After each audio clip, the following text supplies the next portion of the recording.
పిత పుత్ర పవిత్రాత్మ నామమున ఆమేన్. ఈరోజు జనవరి 4వ తారీఖు. మత్తయి సువార్త 2వ అధ్యాయము 1వ వచనము నుండి 12వ వచనం వరకు.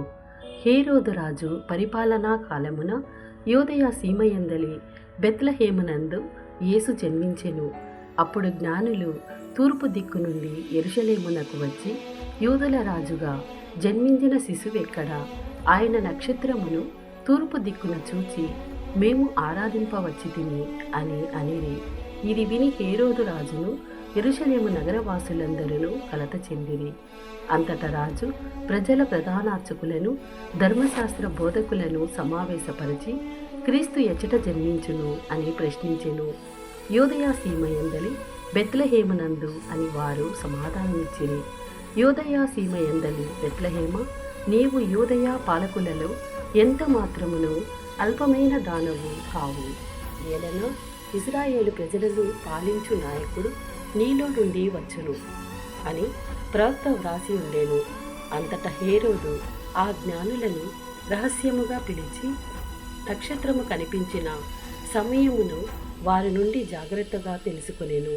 పిమ్మట అతడు వారిని బెత్లెహేమునకు పంపుచు, మీరు వెళ్ళి జాగ్రత్తగా ఆ శిశువు జాడను కనుగొని నాకు తెలియచేయుడు, నేను వెళ్ళి అతనిని ఆరాధింతును అనెను.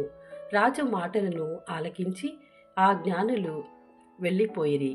అదిగో, తూర్పు దిక్కున వారి ముందు నడిచిన నక్షత్రము మరలా కనిపించి వారికి మార్గదర్శిని అయి ఆ శిశువు ఉన్న స్థలముపైకి వచ్చి నిలిచెను.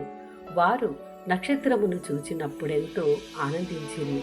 అంతటా వారు ఆ గృహమున ప్రవేశించి తల్లి మరియమ్మతో ఉన్న బిడ్డను చూచి సాష్టాంగపడి ఆరాధించిరి.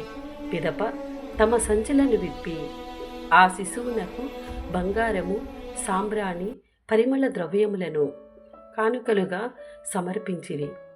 హేరోదు చెంతకు మరలిపోరాదని స్వప్నమున దేవుడు హెచ్చరింపగా వారు మరొక మార్గమున తమ దేశమునకు తిరిగిపోయిరి.